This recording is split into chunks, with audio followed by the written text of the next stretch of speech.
Welcome to Organizing with Ease, where we simplify and organize our lives for the better. I'm Deanna Mall, your host, here to guide you towards a more organized and enriching life. Together, let's explore practical strategies, inspiring stories, and expert advice to simplify every aspect of our lives. Are you ready to embark on this journey with ease? Let's start.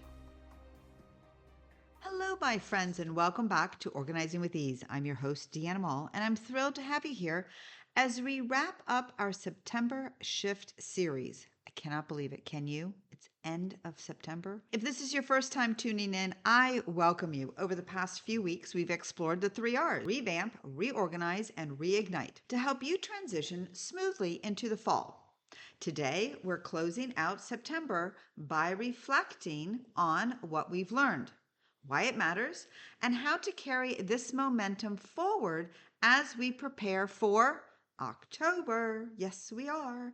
As we embrace the beauty of fall, it's essential to focus on creating space, both physically and mentally, for what truly matters. This is where the concept of mindful living comes into play. Quote unquote, mindful living is about being fully present and engaged in the moment, making conscious choices that align with your values, goals, and well being. It's about cultivating awareness in your daily life, paying attention to your thoughts, emotions, and surroundings, and making intentional decisions rather than operating on, autopilot, cruise control. You choose, right? But let's take a moment and look back at what we have accomplished this month. The shift from summer to fall is more than just a change in the weather. But again, in the 305, our weather hasn't really been changing a lot, but that's okay. That's on another side note, another podcast episode. I could talk about the weather in Miami all day long, but let's just focus on today. It's a shift in the mindset, the routines, and the priorities. By consciously focusing on revamping our spaces, reorganizing our routines, and reigniting our motivation, we've laid the groundwork for a more intentional and productive fall season. So why does this matter? Well, let's just think about this. The seasonal transitions set the tone. How we manage transitions, whether it's the change of the season, a new job, a new house project, a new kitchen project, or even a significant life event, it sets the tone for what's to follow. Research shows that people who actively prepare for seasonal changes, like the transition from summer to fall, are better equipped to handle stress and maintain a positive outlook. How about that? This preparation helps reduce the anxiety that often accompanies change. To improve is to change. To be perfect is to change often, by Winston Churchill. Kind of like that one. When we take control of these transitions, we're not just reacting to the changes, we're shaping how those changes impact our lives. By setting the tone with an organized home and clear routines, we can approach this busy fall season with confidence and ease. When we consciously organize our spaces and routines, we create environments that support our mental and emotional well being. A study by Princeton University found that physical clutter in your surroundings competes for your attention, resulting in decreased performance and increased stress. By reducing clutter and creating intentional spaces, you enhance your ability to focus and feel at peace in your environment. So I want you to listen really closely. You ready? Just a couple of words. Out of clutter, find simplicity by Albert Einstein. Mindful living isn't just about reducing physical clutter. It's about making intentional choices that align with your values and your goals. This approach to organizing helps you create a life that supports your well being and your family rather than detracts from it. So, as we head into the busier months of the year, which we're in, right? It's essential to have space, both physical and mental, to accommodate what truly matters. A survey conducted by the National Association of Professional Organizers, NAPO, found that 54% of Americans are overwhelmed by the amount of clutter that they have in their homes. And 78% find it difficult to complete tasks because of clutter. Are you part of that? Are you part of that? When you create space, you're not just making room for physical items, you're making room for activities, for people, for goals that matter most to you. So now, whether spending quality time with the family, playing board games at the table, right? Watching TV, whatever it might be, perusing personal passions, or achieving professional goals, an organized life allows you to focus on what's truly important without being bogged down by your surroundings of clutter and chaos. Because that's where that is. It's that clutter and that chaos, right? By reducing the clutter and creating organized spaces, you reclaim your time and energy. Because remember, you do lose about, I would say, about 55 minutes a day looking for things that you can't find. So by reducing the clutter, creating organized spaces, you reclaim that time and energy that can be what? Better spent on what truly matters. So I'll give you a personal experience of what I had to deal with about the clutter. But this is not the clutter. This is more so about not being able to find my glasses. So it took me a while to figure out what routine would work for me. And so now I have a beautiful eyeglass case in my closet.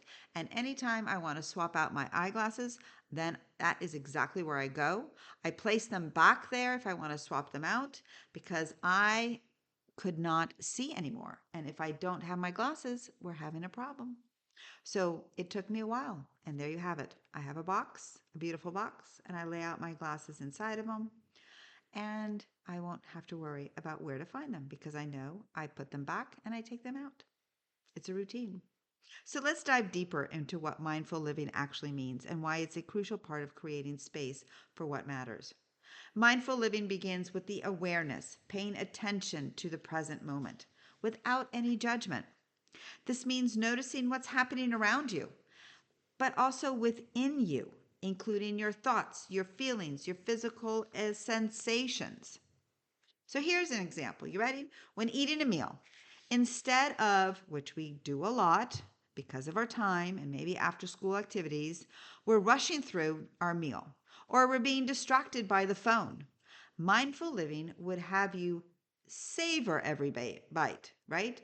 Noticing everything, making sure that you had everything there, all the food, all the textures. You're acting as if you're in love with this food, which you should, right? But we get distracted. Again, we have time constraints. We can only sit at the kitchen counter. We can't sit at the table because, not everybody can sit at the table by 6 o'clock. Maybe it's 7, maybe it's 8 or 9 or after soccer practice, right? Mindfulness is the practice of purposely focusing your attention on the present moment and accepting it without judgment by John Zinn. Mindful living involves making deliberate choices that reflect your true priorities. So, what are your true priorities? Have you ever thought about that? Have you even asked yourself that? This means thinking carefully about your actions, from how you spend your time to the way you interact with others. So, here's an example you might want to think about.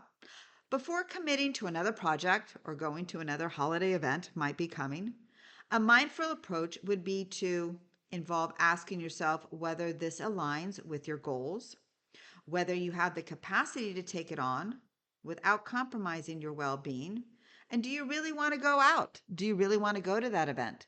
Or maybe you have 3 other events on that same day and you choose not to go to all 3 or maybe not all 4.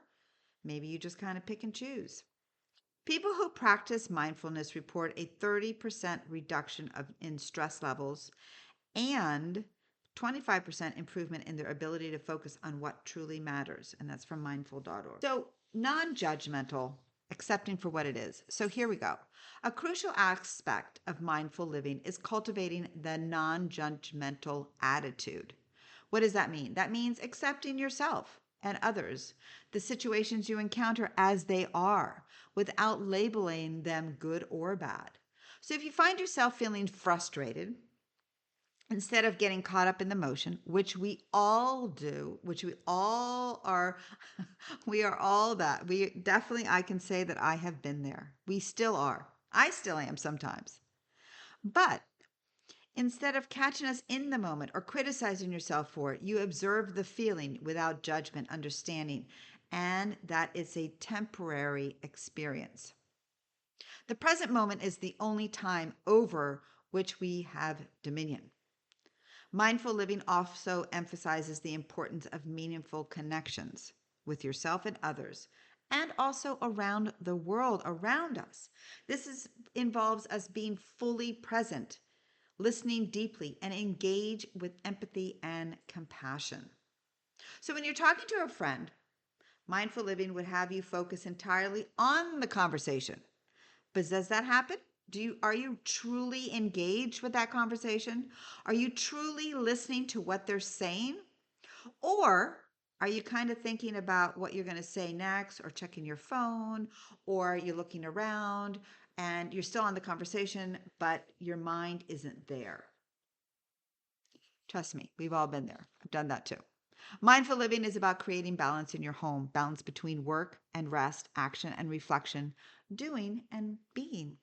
It's about recognizing when you're out of balance, out of sorts. Some days are better than none, right? And making those adjustments to restore your harmony. So, if you've been working on nonstop mindful living, well, you know what? I'd encourage you to take on a break, recharge, and engage in activities that nurture your body and your mind. Because that's what we have to do. It's recharging our batteries so that we can have a really good day. Not that all days are good, but the majority of the times, I would say 99.9% of the time, days are pretty good. Of course, you have those aha moments. Sometimes we do have emergencies of sorts, and then, life goes a different route. But mindfulness practices can reduce symptoms of burnout by 50% and improve overall job satisfaction. And that's from the American Psychology Association. Now that we've explored what mindful living means, let's talk about how to create the space for what matters as we move deeper into the fall. Yes, the fall, which have I told you yet? It's my favorite season. Yes, it is. This is where the Fresh Start method becomes really invaluable. This method is all about intentionality, making deliberate choices about what stays in your life and what needs to go. So we're going to go through the steps. You ready? The first one, of course, is what? Find and sort.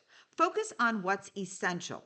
Start by identifying the areas of your life that need attention. This could be a cluttered room, a disorganized schedule, which we don't want, or even mental clutter. Ask yourself, what's essential to my well being and what are my goals? What is distracting me from focusing on what truly matters? Have you thought about that? Have you actually asked yourself or looked into the fact of there are things that are distracting you from focusing? Have you actually even taken a step back to actually analyze that? So let's just go into like your home right now. If you're in your living room and it has become that catch-all for those summer items, now it's time to really sort through everything. Keep only what adds value to your life for now and let the rest go. This might mean storing away, of course, your summer decor and bringing out the items that reflect the cozy, warm vibe of the fall, right? But this is a good step. This is a routine, a process, something that you can start. And just think about this one also. Decluttering your space can reduce housework by 40%. Now, I don't know about you, but reducing any type of housework for me is essential, especially when it comes to that laundry. But we won't go there. That's another topic and another day on another episode. By identifying what's essential, you're not only reducing clutter, but also streamlining your daily tasks, making it easier to maintain a clean and organized home. We want to then also want to reduce and evaluate. Let go of the unnecessary. So once you've started through these your items, it's time to reduce. Yes, that is correct. This step is really crucial in creating space, not just physically, but mentally and emotionally. By letting go of items, tasks, or commitments that no longer serve you, you free up your space for what truly matters. So, as you prepare for fall, consider reducing the number of commitments you take on. It is just so easy to overextend ourselves and say yes to all of those holiday celebrations, and we just say yes because it's so lovely to go out and be with our friends and our loved ones, right? But you have to say no is it's okay. You really can. You can say no, and there's not a problem with that. The ability to simplify means to eliminate the unnecessary so that the necessary may speak, by Hans Hoffman. Letting go of the unnecessary is about making room for what truly matters. It's about creating a life that reflects your values and priorities rather than one that's dictated by obligations and clutter. Yes, I did. I said that word again. Then we're moving on to systemize and harmonize. This is the favorite part of everybody, right? After you've reduced everything for the stress, excess, it's time to create systems that support your new focus. This might involve setting up new organizational systems in your home, establishing new routines, or what about creating boundaries? Boundaries are super important to protect not only your time, but also your energy. Implement a daily check in routine. There's nothing wrong with that, where you take a few minutes each evening to tidy up your space, review your goals, and prepare for the next day. Super easy to do, right? This is such a simple system that can keep you on track and ensure that your environment remains supportive of your goals. By systemizing your life, you reduce the mental load of daily decision making, freeing up cognitive resources for more important tasks and decisions. And lastly, we do the first and the last are always the hardest. So let's go into it, right? Sustain and tidy, maintain your progress. This final step is about sustaining your progress. What you want to do is you want to regularly revisit your spaces and routines to ensure they continue to serve you currently because things do change, right? This ongoing maintenance is key to preventing clutter from both physical and mental. From keeping creeping back into your life. Yes, indeed. Does for some odd reason it just kind of comes back. Just kind of comes back. But we don't want that, right? So schedule a weekly review session. Take, 10 to 15 minutes, maybe even longer, 30 minutes, 45 minutes each Sunday, reflecting on the past week, tidying up your space, planning for the new week ahead. This is a habit not only that keeps your environment organized, but it helps you stay focused on your priorities. Success is the sum of small efforts, repeated day in and day out, by Robert Collier. Sustaining your progress is about consistency by making small, consistent efforts to maintain your space and routine. You ensure that your environment remains supportive of your goals and your well being. So, as we bid farewell to September, bye bye, it's time to look ahead to October with excitement and intention. I'm thrilled to introduce our next series, October Focus, Simplify, Streamline, and Succeed. The series is all about setting up ourselves for success as we move into the final months of the year. I can't wait for you to stay with me and so that we can continue our journey till the end of the year. Looking forward to it. Thank you so much for joining and for being a part of my September Shift series. I hope these episodes have helped you create a more organized, intentional life as we transition into fall. And don't forget to join us next week as we kick off our October focused series. If you have any topics you'd like to cover in the future, please, I would love to hear from you. Just send me a message. Stay organized, stay focused, and enjoy the beautiful fall season ahead. If you enjoyed today's episode, don't forget to subscribe to Organizing with Ease podcast on your favorite podcast platform and leave us a review. Your feedback helps us grow and reach more listeners like you who are passionate about living their best lives. And remember, a new episode comes out every Thursday at 8 a.m. So mark your calendar and join us. Until next week, take care and keep shining bright.